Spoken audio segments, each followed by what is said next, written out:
Ya, prácticamente, como sabemos, la fisiopatología de la insuficiencia cardíaca envuelve respuestas maladaptativas que van a causar una activación del sistema renina-angiotensina-aldosterona. Esto de aquí que va a causar vasoconstricción, hipertensión, también el aumento de la aldosterona y también aumento de la activación del sistema nervioso simpático, que como sabemos esto va a causar un remodelamiento cardíaco y va a empeorar la situación. Entonces, como les había mencionado igual cuando hablaba de la fisiopatología, se activa el sistema de péptidos natriuréticos, pero debido a que el sistema renina-angiotensina-aldosterona está aumentado en estimulación, este de aquí queda de cierta forma inhibido o queda de lado porque el otro predomina. Entonces, ¿qué van a hacer estos fármacos? Estos fármacos van a causar que, bueno, es en sí el sacubitril es un profármaco que se va a transformar al metabolito activo, y esto de aquí va a causar que se inhiba lo que se denomina la neprilicina, y esta neprilicina va a ser una enzima que va a degradar los péptidos natriuréticos. Entonces, ¿qué va a pasar? Que estos péptidos natriuréticos van a estar activados una mayor cantidad de tiempo y van a causar sus efectos beneficiosos, lo que va a haber disminución de la presión arterial, vasodilatación, también va a disminuir el tono simpático, disminuyendo esta remodelación cardíaca que se presenta en la insuficiencia cardíaca.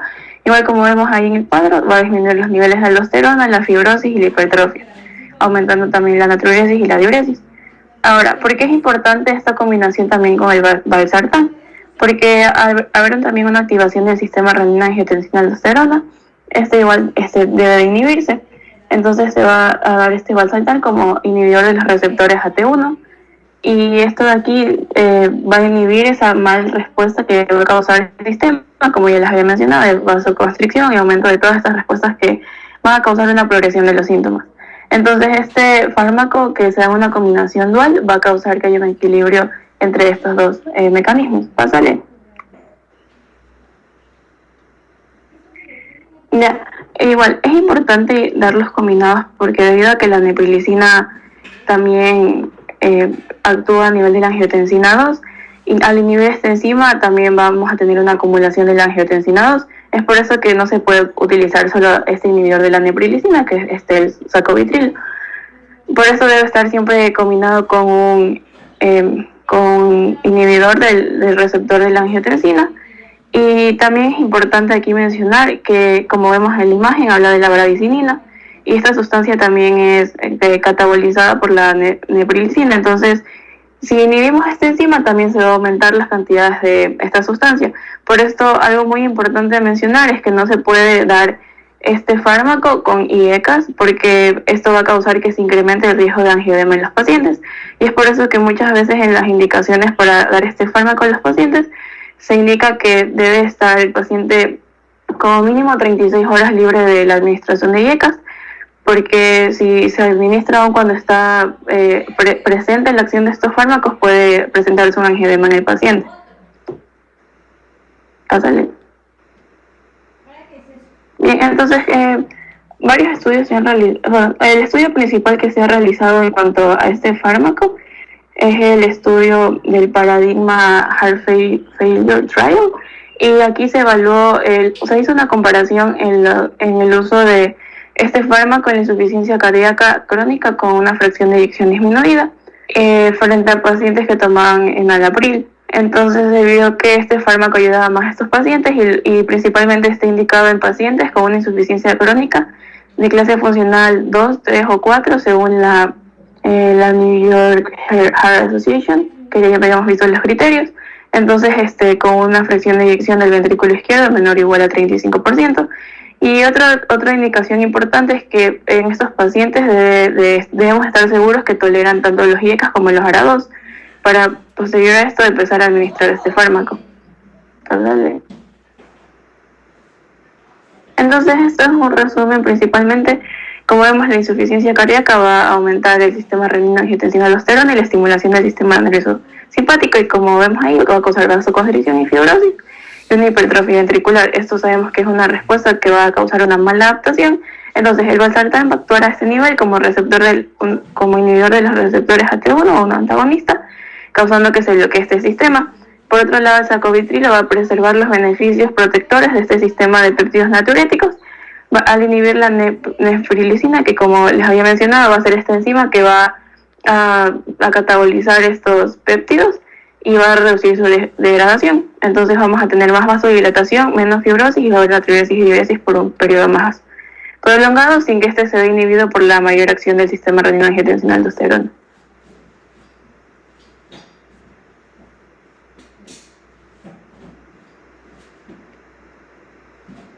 Listo. No sé si me escuchan. Sí, se escucha. Ya. Listo, gracias. Bueno, como caso clínico tenemos primero un paciente masculino de 65 años quien desarrolló una disnea de esfuerzo varias semanas después de una enfermedad viral. A esto se le acompaña un edema de pies y también tobillos, además de una fatiga que se registra de forma creciente. En cuanto a la exploración física, se encuentra disnea ligera cuando el paciente está acostado, pero se sienta mejor al incorporarse. El pulso es regular, alrededor de 105 por minuto, y la presión arterial se encuentra en 110/70 milímetros de mercurio. Se escuchan también estertores en las bases de ambos campos pulmonares y la presión de la vena yugular está elevada. Encontramos también hepatomegalia, un edema de descruces en los tobillos y también en los pies. En el electrocardiograma en el ecocardiograma podemos encontrar que el corazón está dilatado, encontramos contracción deficiente y también la fracción de expulsión ventricular izquierda está cercana al 20% y lo normal se encuentra en un 60%. Entonces, el diagnóstico preliminar que se le da al paciente es una miocardiopatía dilatada. Esta secundaria a la infección viral que antes ya les había mencionado, con insuficiencia cardíaca de clase 3 y esta se encuentra también en etapa C. Entonces, inicialmente, ¿cuál sería el objetivo terapéutico? Es tratar los signos y síntomas del paciente, estabilizar al paciente y posteriormente tratar la insuficiencia cardíaca para darle un mejor estilo de vida. ¿Qué tal la cámara prendida? No, pero se ensucia. Cámbiale una por. Listo.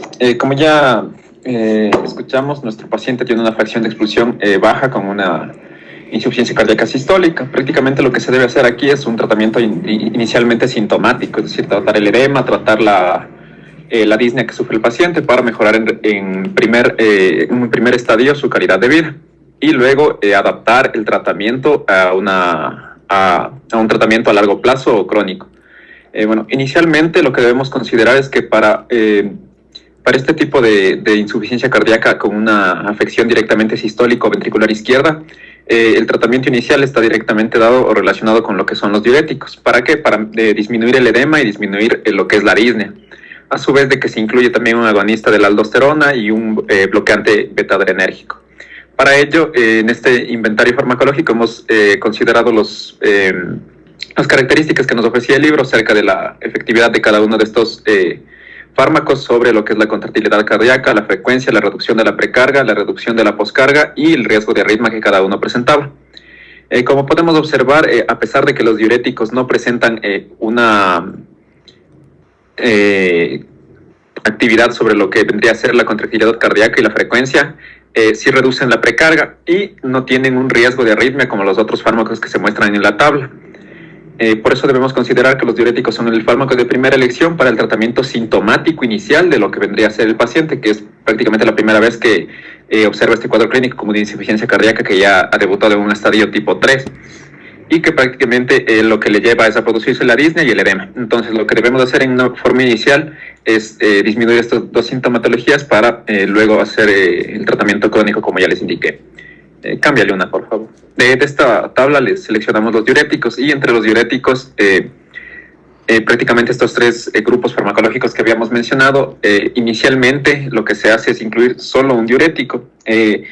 Prácticamente lo que se usa en el país, lo que más se usa es furosemida. Incluso yo he tenido familiares que han usado furosemida de tratamiento en forma crónica, mezclado con algunos otros fármacos que ya les había mencionado. Como podemos observar en la tabla, la eficacia, la seguridad y la conveniencia y el coste en realidad de la furosemida es bastante bueno porque No es muy cara aquí en el Ecuador y prácticamente lo que hace es reducir lo que ya les dije, los primeros síntomas que son el edema y la disnea. Cambiar una.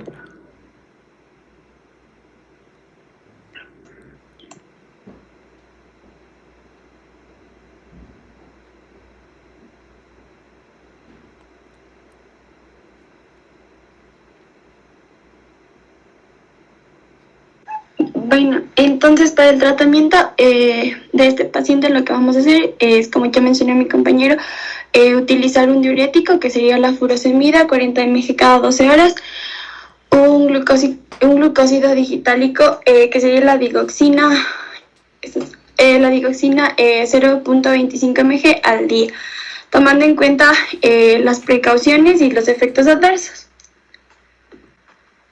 Ya, con relación a la furosemida, hay que tomar en cuenta que se debe utilizar tomando en cuenta la toxicidad que estos producen al usarlo en dosis que no son las correspondientes, ya que pueden producir una disminución en la concentración sérica del potasio, lo que va a incrementar la unión a los digitálicos, en este caso la dioxina, y aumenta la toxicidad de esta.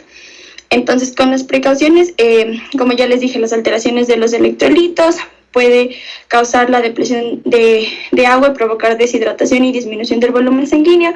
También puede provocar hiponatremia, hipocalemia, hipocloremia.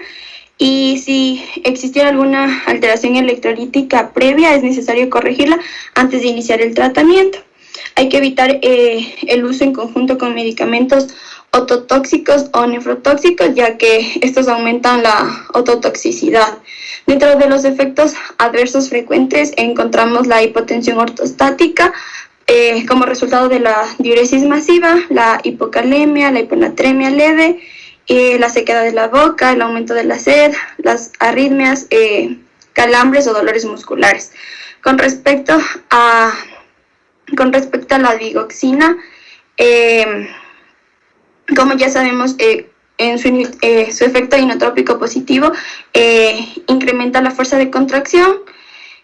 Su efecto cronotrópico negativo disminuye la frecuencia cardíaca, y el dromotrófico negativo ayuda en la disminución de la velocidad de conducción.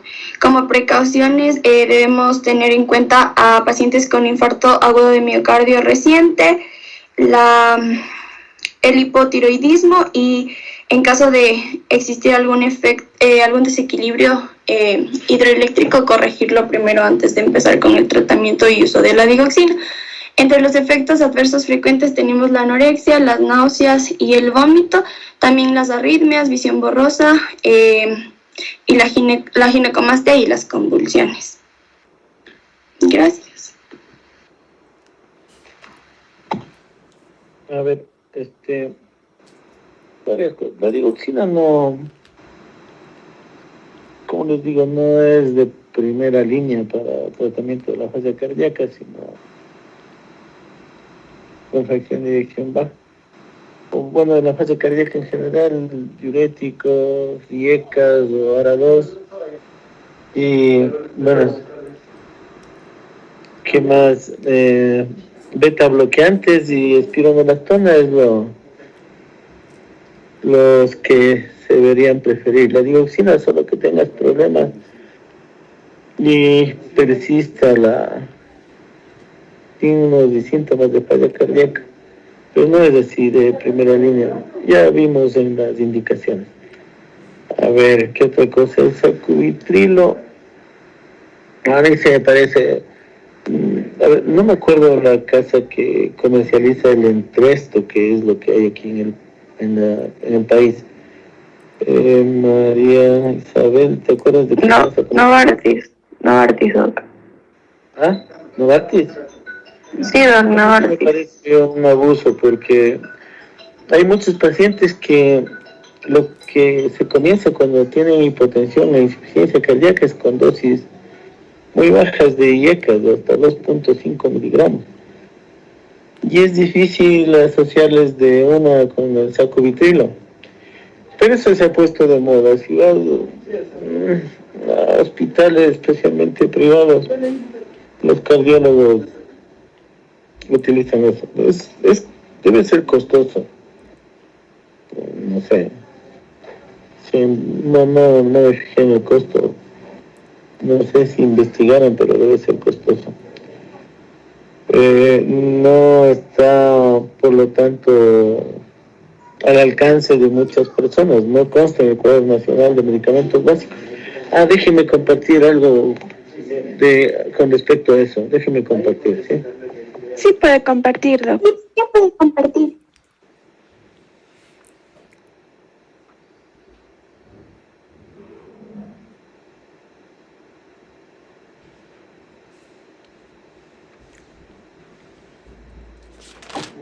¿Sí ven? ¿Sí ven? Sí, doc. A ver, esto yo creo que vimos con ustedes. El levosimendan de sensibilizantes del calcio, ¿sí, no? ¿Sí? A ver. Y aquí vean, estas son las indicaciones, las guías de la europeas para el tratamiento de la falla cardíaca, insuficiencia cardíaca aguda y crónica. A ver, en los vasopresores, la norepinefrina es preferible, aunque ya saben que el medicamento de elección es dobutamina, en el caso necesario, pero la norepinefrina ayuda un poco a sostener la presión. Aquí mencionan que del levosimendan y inhibidores de la fosfodiesterasa 3 podrían provocar hipotensión. ¿Qué más? Estos son algunos fármacos. Caso de profundizar. Algunas promesas no cumplidas y esto. A ver, este es el estudio Paradigma que se refería a María Isabel, de mayo de 2017 publicaron esto. Ajá. Y aquí está lo que provocan tanto los péptidos natriuréticos arterial y el cerebral, que están aquí como ANP. ¿Sí ven el cursor? ¿Sí? Sí, Doc, sí se ve. Ya, y lo que decía María Isabel, los efectos beneficiosos que tienen. Entonces hay ciertas... Aquí está la degradación de la bradicinina e inhibición de la neprilicina. Hay algunos fármacos, por ejemplo este omapatrilato, inhibían algunos de estos neprilicina o enzimas que degradaban los péptidos natriuréticos. El sacubitrilo valsartán solo inhibía la neprilicina e inactivaba la bradicinina. ¿Qué más quiero decir? Entonces con eso se conseguía que permanezca durante algún tiempo los efectos beneficiosos de los péptidos natriuréticos y no eran metabolizados por esas enzimas.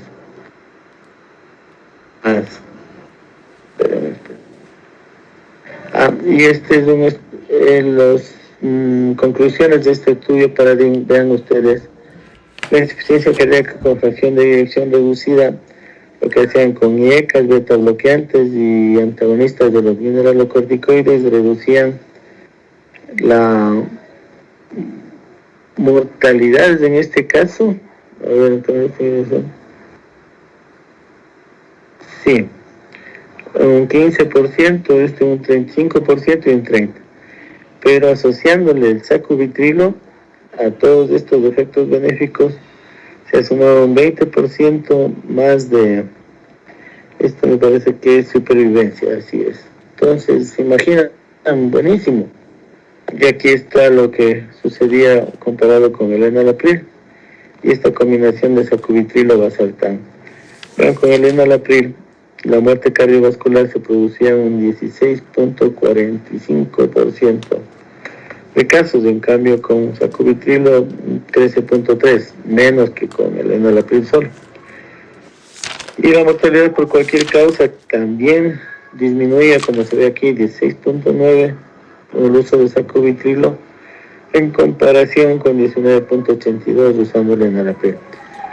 Pero reitero, parece las casas comerciales también hacen negocio y le combinaron con el valsartán, pero yo creo que hubiera sido suficiente que saquen el sacubitrilo como fórmula y que puedan los demás utilizar algún IECA a dosis bajas. Impide utilizar este sacubitrilo cuando están hipotensos. Y además es un costo alto. No sé si pueden verle el costo, tienen el internet a mano. El costo está más o menos $55 la del sacubitrilo, Doc. Pero ¿cuántas tabletas? 30. Para un mes. Ajá, por unidades alrededor de unos 50, unos 30. Ya, unos 50. ¿Te imaginas? Y en un solo fármaco. $50 de un solo fármaco es lo que consumo yo en mi alimentación mensual, creo. Y algunas personas se imaginan que ganan solo el básico, destinar, con sería 200, 100, alrededor del 20% de todo lo que ganen por un solo fármaco es exagerado. Pero obvio, he encontrado beneficios. Habrá que ver a largo plazo qué es lo que sucede. ¿Ya? Para allá. Las preguntas. Voy a dejar de compartir para que ustedes, si les digo las preguntas esas y el caso, ¿no es cierto? Sí, Doc. ¿Tiene una calificación el caso o Génesis? ¿Ah?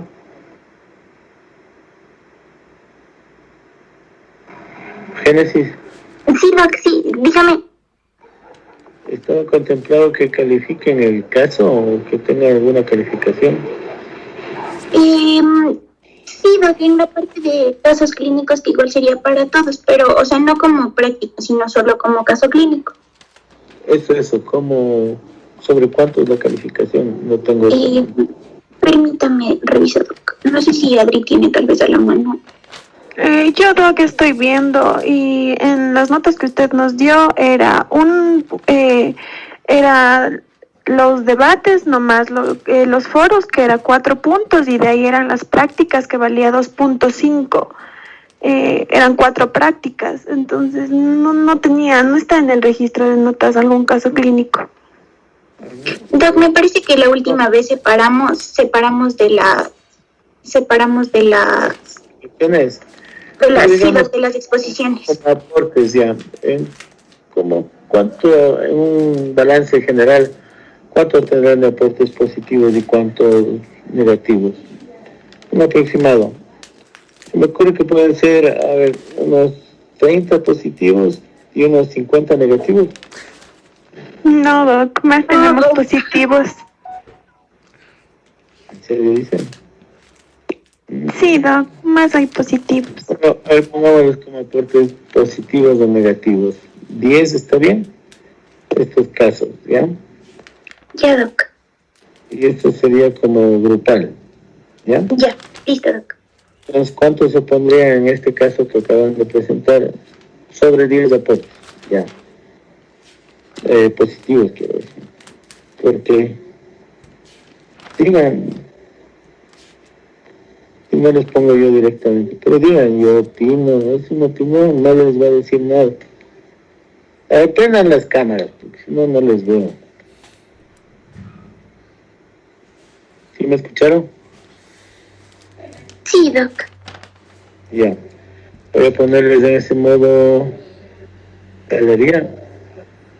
A ver, quiero que... En el que dice modo conferencias. ¿Cómo? Galería. El que dice modo conferencia, el que está debajo de galería, ese, Doc. El modo conferencia, ya. A ver. Se ve... Sale como virus de alguna pantalla. ¿De quién será? A ver. Ya. Entonces, digamos que son sobre 10 aportes. Solo están pocos. Supuestamente deben ser 37.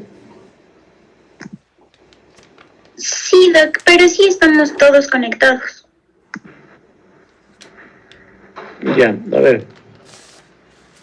Digan.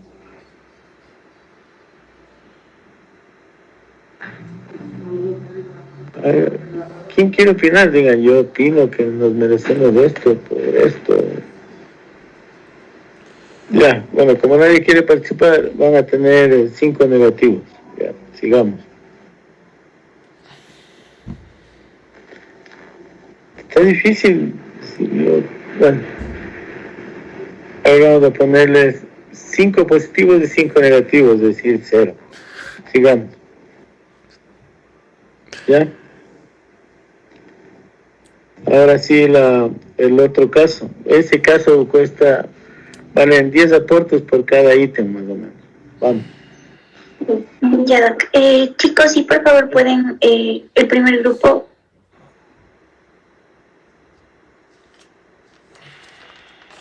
Es grupal, ¿no? Pero hagámosle, sí, por cada pregunta, a ver, no tanto, 10. Como que 5 aportes, como son 5 preguntas, que son 25 en total, ya. Vamos.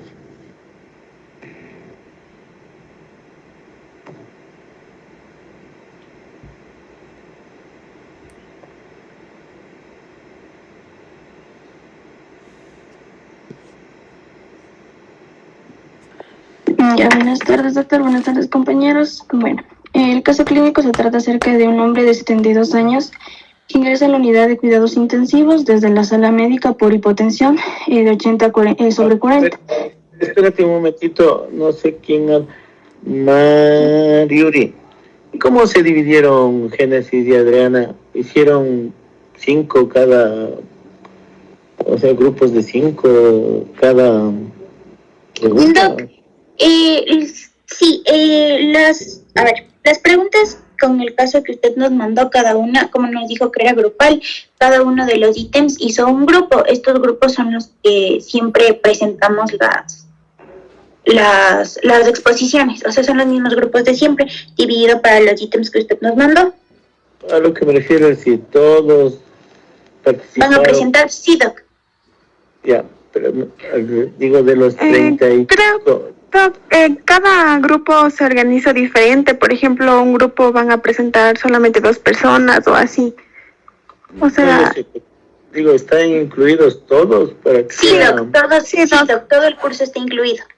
Están divididos en 35... En 7 personas en cada grupo, sí. Okay. Entonces, esto nos permite ponerles como... podría ir como aportes individuales, ¿no es cierto? ¿Ya? A 7 personas del grupo les correspondería, qué sé yo, vamos a poner 10 positivos o 10 negativos, algo así, ¿de acuerdo? ¿Sí? ¿Ya? Ya, Doc. Ya, sigamos. Síguenos. Ya. Un hombre de 72 años ingresa en la unidad de cuidados intensivos desde la sala médica por hipotensión de 80 sobre 40. Y presunta sepsis grave, ingresó en el piso médico hace 12 horas por neumonía multilobar con un requerimiento moderado de oxígeno. Su condición ha empeorado progresivamente a pesar de la cobertura antibiótica de amplio espectro. Ahora está febril, taquicárdico e hipotenso. El oxímetro de pulso lee un 88% de oxígeno de alta intensidad mediante la mascarilla facial. El examen físico es importante para la confusión, un notable aumento del trabajo respiratorio y ruidos respiratorios roncos. ¿De alta intensidad estaba? No me acuerdo. ¿No es de alto flujo? Bueno, sigue. Como de alto flujo sería. Ya, sigue. Ya. Además de una acidosis metabólica grave. Los resultados de un laboratorio revelan lo siguiente: recuento de glóbulos blancos 32.000 con 47% de formas de banda. Recuento de plaquetas 105.000 nivel de hemoglobina 10,8 gramos sobre decilitros y se administra rápidamente 2 litros de solución salina normal en forma de bolo a través de una vía intravenosa periférica. Y la presión arterial mejora ligeramente, se ha intubado al paciente por insuficiencia respiratoria inminente y se inicia la ventilación mecánica. Una vez realizado el cateterismo de la arteria pulmonar, están disponibles los siguientes datos. La presión arterial de 90 sobre 45, presión arterial media de 60, el ritmo cardíaco de 105, presión venosa central 10, presión de la arteria pulmonar 30 sobre 18 y presión de encabamiento. No es el ritmo cardíaco, sino la frecuencia. Ya. Presión de... El ritmo, si describieras el ritmo, es sinusal o pausa o cualquier otra cosa. Ya. Sigue. Ya, presión de clavamiento capilar pulmonar 16 e índice cardíaco 2.1. Síguele, por favor. Ya, con respecto a la pregunta 1, usando el escenario clínico, responde a la siguiente pregunta sobre la administración de fármacos vasoactivos.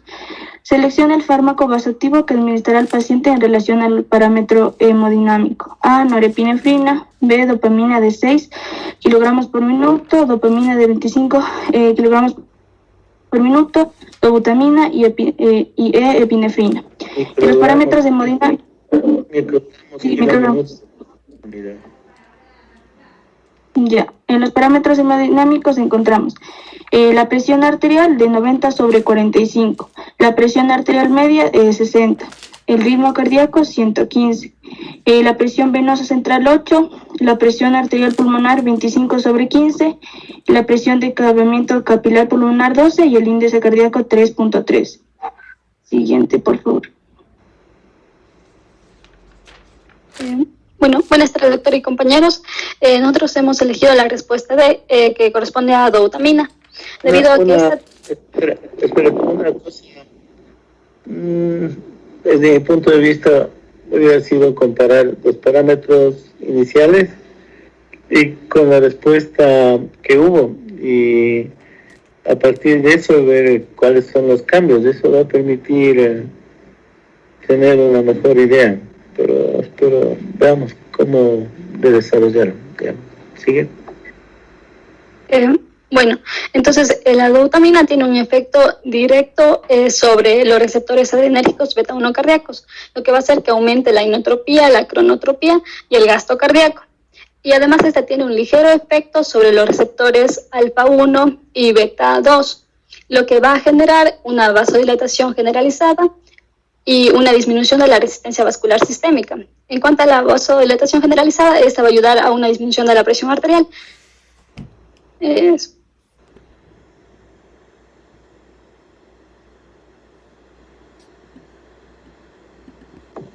¿Aló? ¿Ya? Sí, se le escucha, Doc.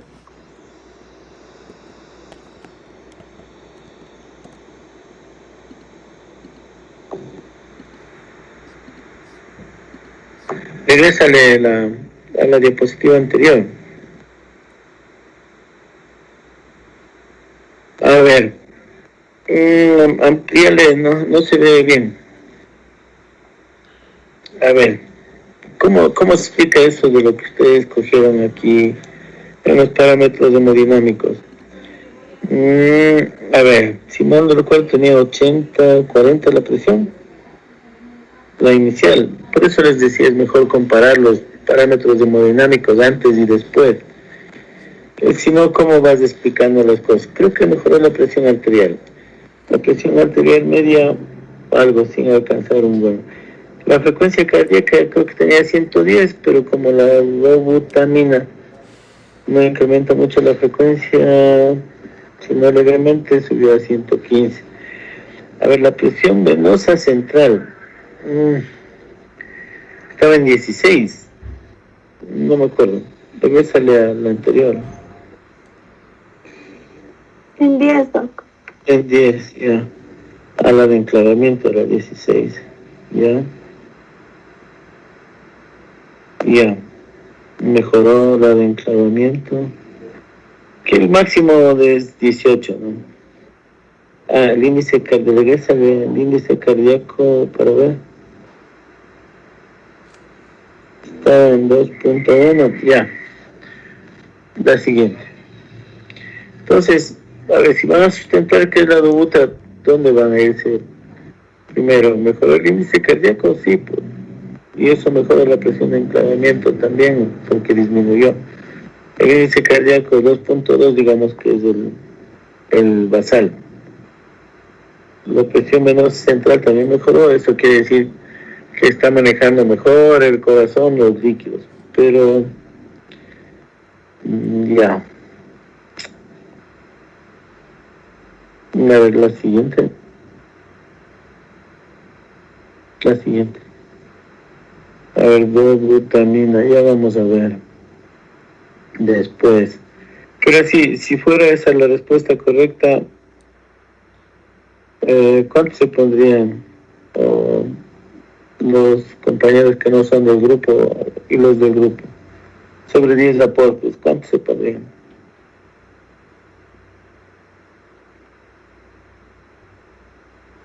¿9? Aprenda. 9 aportes.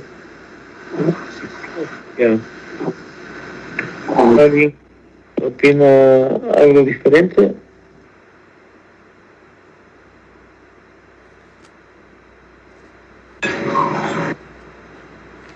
Digo nomás, todavía no estamos en... Yo opino igual que gobiernos fascistas, pueden decir, yo opino. Digo nomás. ¿Quién? Yo también opino igual que Adriana. Les dije a alguien que opina diferente porque... ¿Quién? Bueno, Daniela, es que te veo solo la frente. A ver, ¿quién más? Modo conferencia les puse. Y se han salido. ¿Nadie más? ¿Alguien más? A ver, lo que pasa es que no tienen que tener, no es obligado a investigar qué es la presión en cuña, el índice cardíaco ya hemos hablado, pero una mejor manera de sustentar es confrontar pues lo que tienes al principio y la respuesta que vas a tener y señalar cuáles son los puntos que han mejorado y por qué creen que es esa droga la utilizada, ¿sí? Entonces no está muy bueno desde ese punto, van a tener 6, digamos que porque llegaron al... Pero esto no es por azar, o sea, la idea es razonar la respuesta, ¿sí? Entonces 6 positivos y 4 negativos saldría la cosa, ya. Sigamos, lo siguiente. Sigan. El grupo 2, por favor, que ayude proyectando.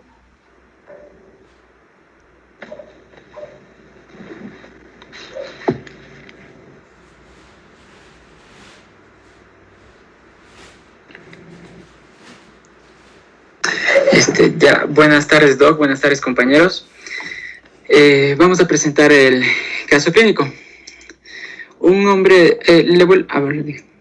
un hombre de 72 años. En resumirles, es un paciente que tiene un choque séptico, o entre los componentes tiene un choque séptico. Vemos que tiene leucocitosis con neutrofilia, una plaquetopenia de grado 3, la hemoglobina no necesita compensación según eso, ingreso hipotenso y con datos de mala mecánica ventilatoria e insuficiencia. Ya, entonces ahí pasemos a la siguiente, por favor. Listo, entonces en este caso, bueno, pues el paciente tiene una presión arterial de 90 a 45 milímetros de mercurio, una presión arterial media de 60 milímetros de mercurio, una frecuencia cardíaca de 105 latidos por minuto, una presión venosa central de 10 milímetros de mercurio, una presión arterial pulmonar de 30 a 18 milímetros de mercurio, que es la presión de cuña, una una presión capilar pulmonar que es de 16 milímetros de mercurio y un índice de cardíaco que es que se lo calcula en litros por minuto y por metro cuadrado, que es de 2.1. En base a esto, el cuadro nos pide que utilice este escenario clínico para responder a la siguiente pregunta. Ahí dice que se le dará 5 conjuntos de parámetros hemodinámicos, empareje cada uno de los parámetros hemodinámicos con el correspondiente fármaco vasoactivo administrado a este paciente. Y bueno, pues en esta ocasión, para la pregunta 2, los parámetros hemodinámicos que nosotros, queremos descubrirlos son qué fármaco me da una presión arterial de 110/60, qué fármaco me da una presión arterial media de 77, qué fármaco me da la frecuencia cardíaca de 90 latidos por minuto, una presión venosa central de 10 milímetros de mercurio, una presión arterial pulmonar de 30 a 18 milímetros de mercurio, una presión de cuña capilar pulmonar de 16 milímetros de mercurio y el índice cardíaco de 1.9. Y la respuesta es la fenilefrina, y ya les vamos a decir por qué. La siguiente, por favor. Ya. Para analizar por qué cambia la fenilefrina la presión arterial, es porque la fenilefrina, como sabemos, es un potente vasoconstrictor que generalmente actúa mediante la estimulación de los receptores alfa-1 adrenérgicos, produciendo una vasoconstricción. Esta vasoconstricción también puede ir acompañada de una vasoconstricción venosa, y esto puede producir una intensa vasoconstricción que va a aumentar la presión arterial sistólica y diastólica, y puede producir el efecto de una bradicardia refleja. En este caso, al momento que nosotros usamos con el paciente la fenilefrina, hubo un aumento de la presión arterial de 90 sobre 45 milímetros de mercurio a 110/60. Esto nos ayudó con una gran ventaja en el potencial del uso de esta fenilefrina, ya que no va a poder exacerbar esta taquicardia, aumentando así la resistencia periférica para producir una disminución deleteria de este gasto cardíaco. Esto es menos pronunciado en personas sanas y puede producir insuficiencia cardíaca previa. Los efectos relacionados de esta fenilefrina con las propiedades farmacológicas puede controlarse con diversos antídotos conocidos. Esta fenilefrina también puede ser útil en las disritmias graves asociados a la infusión de catecolaminas, y también no va a tener efectos beta-adrenérgicos, así como en los pacientes con alguna hipotensión refractaria en presencia de un índice cardíaco elevado. Pásale, por favor.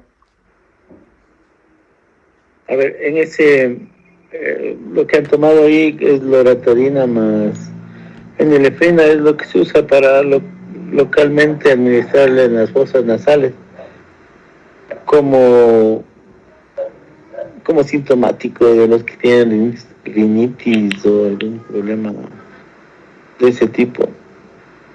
Loratadina, fenilefrina, no, para tomarlo es, pero para disminuir los efectos como sintomáticos de la gripe ya por vía oral. No con estos fines. Viene la fenilefrina viene en ampollas y los administran en forma intravenosa. A ver, sí o no más.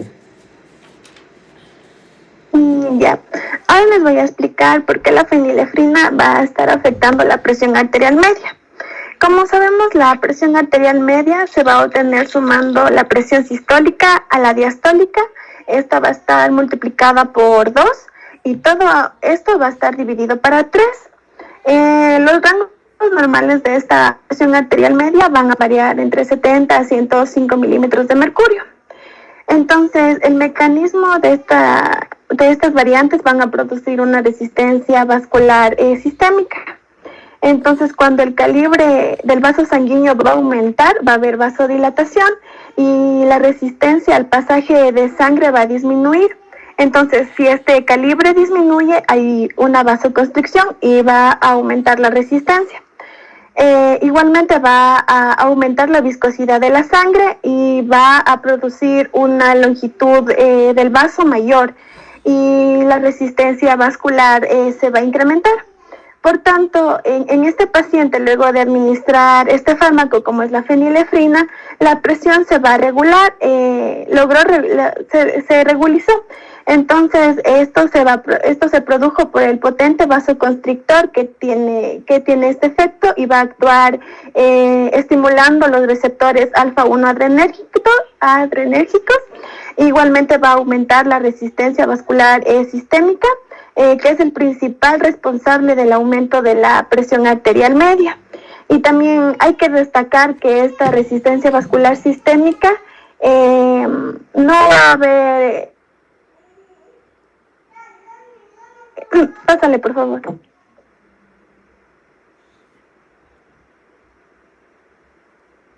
Pásale, por favor.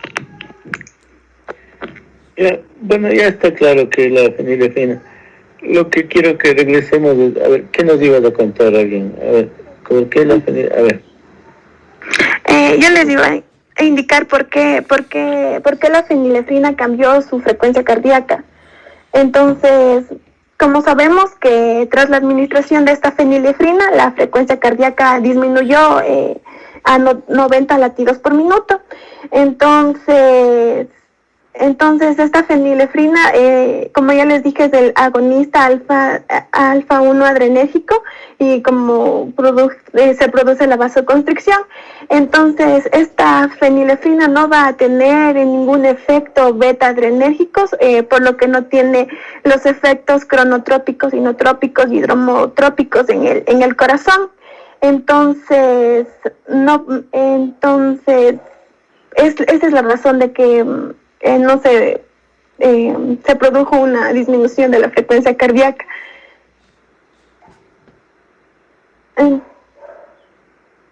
Eso, ¿no? Ya. A ver, regresen a la primera. ¿Por qué no cambia el índice, dices? Ya. Eso que van a poner es importante. A ver, sigue nomás con lo que tenían ustedes. Porque esa es una cosa, no es tan bueno usar... Porque el índice cardíaco inicial, por eso les decía que pongan los parámetros en un lado, en el izquierdo, y el uso de las drogas y los efectos en el derecho. Porque lo que llama la atención es que disminuyó el índice cardíaco, y aquí van a explicar por qué. Ya. Bueno, entonces, antes de iniciar con lo que sería ya la explicación de por qué la fenilefrina cambia el índice cardíaco, primero recordemos que el índice cardíaco es una relación del gasto cardíaco del ventrículo izquierdo en un minuto con el área de la superficie corporal, y que sus valores normales son aproximadamente de 3,5 litros por minuto y por metro cuadrado. Sin embargo, como se decía pues en la información de todo lo que viene siendo... de la llegada del paciente, se decía que este tenía un índice cardíaco de 2.1 litros por minuto y por metro cuadrado, por lo cual, estaba ya bajo el índice cardíaco. Pero al momento de administrar la fenilefrina se disminuyó aún más, a 1.9. Y esto se debe a que... Solo para que más o menos cuando hacemos los ecocardiogramas y basados en algunos índices como el de Kili, etcétera, siempre se pone como punto de corte para ver si mejora o empeora el índice cardíaco de 2.2, ¿sí? Entonces, de hecho, el paciente cuando llegó tenía 2.1, así estaba deprimido, la función inotrópica, si quieren poner.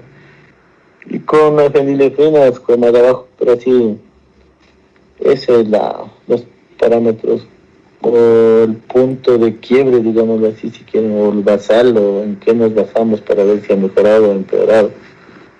Ya, sigue nomás. Ya, entonces, ahora, ¿por qué sucedió esta disminución del índice cardíaco aún más de lo que ya estaba? Esto se debe a que la fenilefrina, al ser un vasopresor, genera una potente vasoconstricción arterial que proporciona un aumento de la resistencia vascular sistemática y por lo tanto entonces incrementa el aumento de la poscarga y como resultado entonces tenemos una reducción del gasto cardíaco. La siguiente, por favor. Y ahora vamos a analizar por qué la fenilefrina no altera los valores de presión venosa central, de la presión arterial pulmonar y también de la presión de cuña capilar pulmonar. Y bueno, pues esta fenilefrina, al ser una droga vasoactiva, ayuda a facilitar los mecanismos compensadores y por lo tanto actúa selectivamente sobre la resistencia vascular, en donde se va a producir una fuerte vasoconstricción, lo cual conduce a que se incremente la poscarga. Y también la resistencia vascular sistémica no se incrementa más allá de los valores normales, ya que al disminuir el volumen circulante también va a caer la presión del flujo de sangre. Y por último tenemos que si es que esta presión venosa central comenzase a disminuir, entonces iríamos incrementando de acuerdo a los registros la presión arterial. Pero en este caso los valores, o sea, de esta presión venosa central se encuentran dentro del rango normal y por lo tanto entonces los valores no se ven afectados tras la administración de dicho fármaco.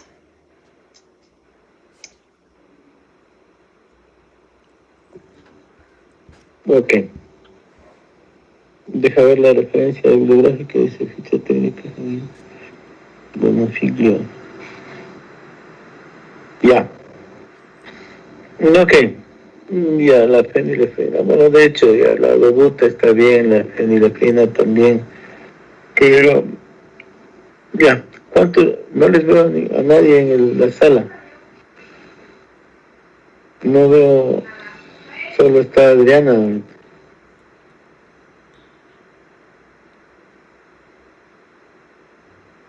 Y algo está al lado de Adriana que ya, en cambio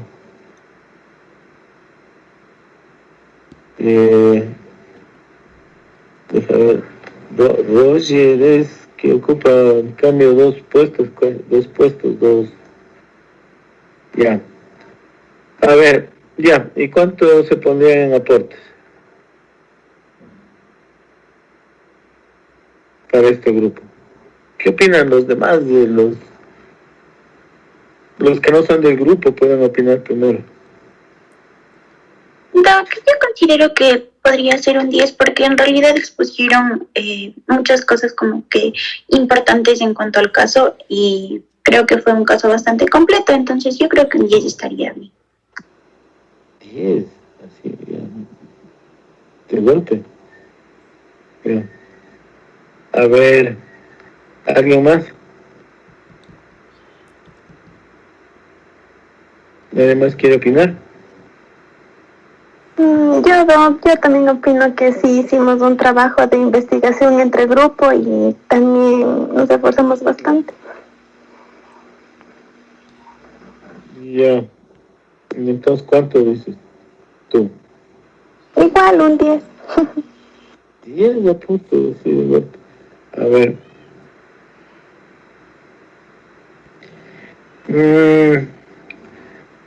Ya. Siempre hubiera estado algo más completo en cuanto a las explicaciones de por qué variaron los parámetros. Pero le reitero, mejor es tener los parámetros comparables, viendo qué es lo que sucede y señalando el por qué disminuyen o no. Entonces eso no hicieron. Pero sí estaba algo más completo que el primer grupo. Ya, vamos a ponerles 8 aportes. ¿Ya? El siguiente.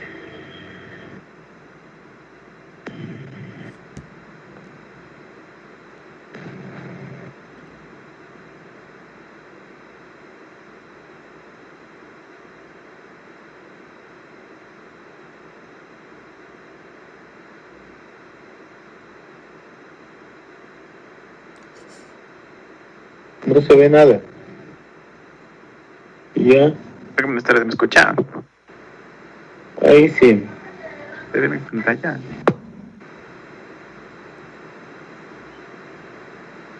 A ver. Sí se ve, doc. Sí, sí se ve. Ya, perfecto. Entonces tenemos el mismo caso clínico y los mismos valores. Lo que nos pedía el ejercicio es que, de acuerdo a estos parámetros hemodinámicos, seleccionemos una de las respuestas. Ya, nosotros hemos aquí seleccionado la respuesta B, dopamina 6 microgramos por kilo minuto, y las razones las podemos ver acá. ¿Ya? Bueno, los efectos de la dopamina van a variar con la dosis de fármaco que se va a administrar. A dosis bajas, es decir, de 1 a 5 microgramos por kilo minuto, la dopamina va a actuar principalmente sobre los receptores de T1 en el lecho esplácnico, que va a producir una vasodilatación selectiva y un aumento de la diuresis. Cuando se va a aumentar la dosis de 5 a 10 microgramos por kilo minuto, la dopamina también va a tener un efecto sobre los receptores beta-adrenérgicos, por lo que va a provocar un aumento del volumen sistémico y de la frecuencia cardíaca, lo que en última instancia... Una cosa, antes de olvidar, la fenilefrina realmente no se utiliza mucho. Sí hay en los hospitales. Se utiliza cuando no se logra recuperar las presiones, se ve que las resistencias vasculares están muy bajas. Y lo lamentable en algunos casos es que, por ejemplo, sale de alguna cirugía un paciente y ha tenido hipotensión. Y algunos anestesiólogos suelen usarlo. En casos de también cuando da anestesia peridural, asciende mucho, se vasodilata mucho y se hipotensan, también podría ser indicada la fenilefrina. El problema con los anestesiólogos es que algunas veces no cuentan que le han puesto eso, entonces llegan con las presiones buenísimas y después no hay explicación por qué se chocan. Ya, eso nomás. Sigue nomás lo que tú estabas diciendo. ¿Se ve, doc? ¿Se ve? Sigue, no se ve. No. Perdón, ¿ahí se ve? Sí. No. Ahí sí. Ya, perfecto. Entonces, como les dije, nosotros seleccionamos la dopamina 6 microgramos por kilo minuto, porque cuando se aumenta la dosis, la dopamina también va a tener efectos sobre los receptores beta-1 adrenérgicos, lo que va a provocar un aumento del volumen sistémico y de la frecuencia cardíaca, lo que en última instancia se va a traducir en un aumento del gasto cardíaco y por lo general en un aumento de la presión arterial sistólica, como podemos observar aquí comparando los parámetros hemodinámicos. Podemos ver que se aumenta ligeramente la presión arterial sistólica, con lo que igual se aumenta igual la presión arterial media de 60 a 70, incluso igual se registra un aumento en la frecuencia cardíaca. Y también un aumento en el índice cardíaco, que se mide por litro minuto por metro cuadrado. Por eso la respuesta más adecuada sería la dopamina 6 microgramos por kilo minuto. ¿Ya? Ok. A ver, sí, esa es la respuesta. Ya, ¿cuánto les pondrían?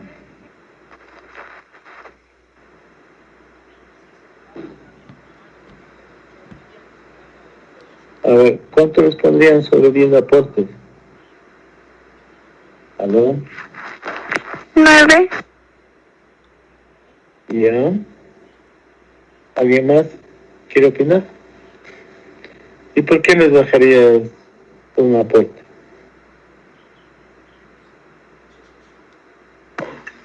Porque tal vez alguna cosa les faltó, pero de ahí la respuesta es la correcta y la explicación también está adecuada. Ya. 9. Sí, lo que hay que rescatar es que fueron mucho más concisos y directos, porque no hay que repetir todo el caso que ya saben. Y en esta oportunidad lo arreglaron y se puede ver los cambios. Tal vez se puede bajar 1 o 2 porque ya no les veo la diapositiva. Porque no fueron por ítem cada uno de los ítems explicados.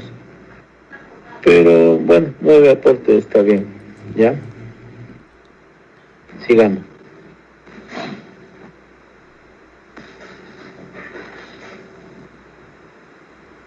Sigamos.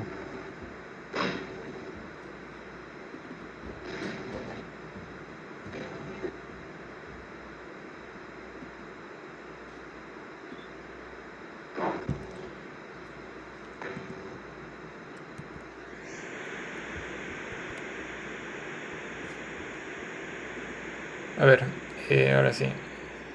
¿Sí se ve? Sí, ahí se ve. Ya, el caso clínico ya lo sabemos y lo que importa aquí sería esta diapositiva acá. Nos muestra unos cambios hemodinámicos y nos pregunta qué catecolamina vasoactivo, qué es lo que generó estos cambios. Como pueden ver, es significativo en el índice cardíaco el aumento de 2.1 a 3.1, lo normal es de 2.5 aproximadamente, y también podemos ver un aumento en la presión arterial. Aquí está 90/45, lo que tenía al principio, y nos muestra unos cambios. Entonces estos cambios es debido a qué. Entonces la respuesta prácticamente es la dopamina. La dopamina tiene, aquí vamos a tener que tiene varios efectos. Sabemos que la dopamina es selectiva para receptores D1 y le sigue los receptores B1 y por último los receptores alfa. Es decir, a una mayor cantidad de dopamina va a estimular los receptores. No es que solo va a unirse a los receptores D1, sino también se va a unir a los receptores beta 1, pero si es que aumenta la cantidad de dopamina. Entonces de aquí nos vamos a basar, principalmente a ver por qué aumenta el índice cardíaco. Tenemos que el índice cardíaco va a ser igual al gasto cardíaco dividido para el área superficial del cuerpo. ¿Qué es el gasto cardíaco? El gasto cardíaco igual al volumen sistólico por frecuencia.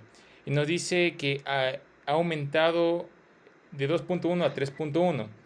¿Y esto por qué se da? Aquí tenemos los efectos de la dopamina: cronotrópico y ionotrópico, y también solo una cruz en vasoconstricción. La dopamina, al activar los receptores D1 del riñón y otros lechos vasculares, producen una vasodilatación y aumentan el aporte de sangre al riñón. Entonces, en dosis ligeramente superiores, la dopamina activa los receptores beta 1 adrenérgicos cardíacos. ¿Y qué hacen estos beta 1? Como ya sabemos, aumenta la contractibilidad y aumentan el gasto cardíaco. Entonces, si aumentan el gasto cardíaco, aquí tenemos en la fórmula de abajo, si aumenta el gasto cardíaco, como es numerador directamente proporcional, aumenta también el índice cardíaco. Eso por el lado de que aumente el índice cardíaco. También vamos a tener otros cambios como en la presión arterial.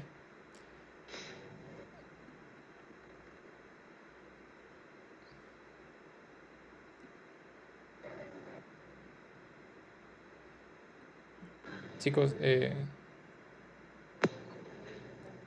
no me... Ahí sí Ya. se ve.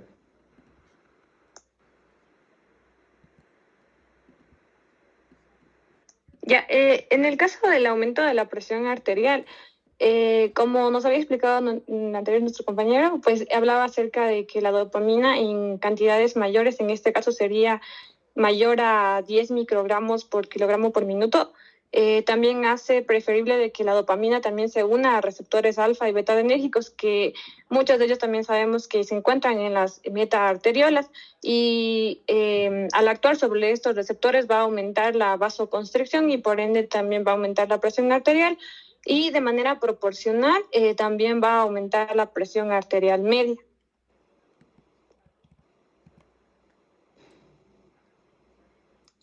Ya, y bueno, por último la frecuencia cardíaca, que es el otro valor que está aumentado, y básicamente se explica por el mismo mecanismo, ¿no? Porque al aumentar la dosis de dopamina vamos a ver que se van a activar estos receptores beta 1 adrenérgicos, y por tanto se va a incrementar la frecuencia, la contractilidad y el gasto cardíaco, ya por la dependencia de la dosis. Y bueno, ya la respuesta entonces sería dopamina a 25 microgramos por kilogramo por minuto.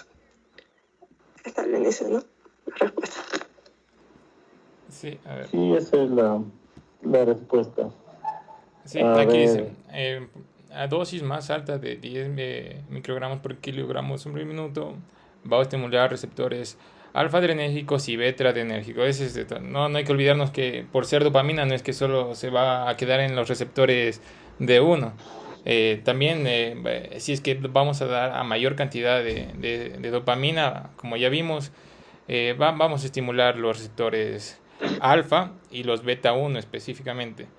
Y así, como ya vimos, aumenta el índice cardíaco, aumenta la frecuencia cardíaca. Si aumenta la frecuencia cardíaca, aumenta el gasto cardíaco. Y eso es lo más conciso. Ok, ¿ya? Sí, eso es todo. Gracias. Ya. ¿Cuánto les pondría? Yo creo que 10. ¿Quién dijo? ¿Adriana? No, Doc. Eva. Eva Pacha, Doc. Ya. ¿Y alguien más tiene otra idea? ¿No? Y ya, bueno, les vamos a poner 9. ¿Por qué? Porque si les ponen 10 no se han de esforzar en la siguiente. Entonces tienen 9 aportes. Ya, la siguiente. Sí, en realidad, solo faltaba ser un poco más concisos si explicaron el porqué de los cambios. Pero 9 aportes está bien. A ver, la siguiente. Doc, disculpe que le moleste. Lo que pasa es que yo tenía una pequeña preguntita con respecto a los aportes. Los aportes positivos, los que ahorita está poniendo, ¿van para, o sea, como de forma individual para las personas que integraron el grupo o únicamente para las que hablaron? Es como aportes individuales. No, es para el grupo. A ver, si alguien no colaboró, me avisa a Génesis o avísenme a mí si es que alguien no colabora.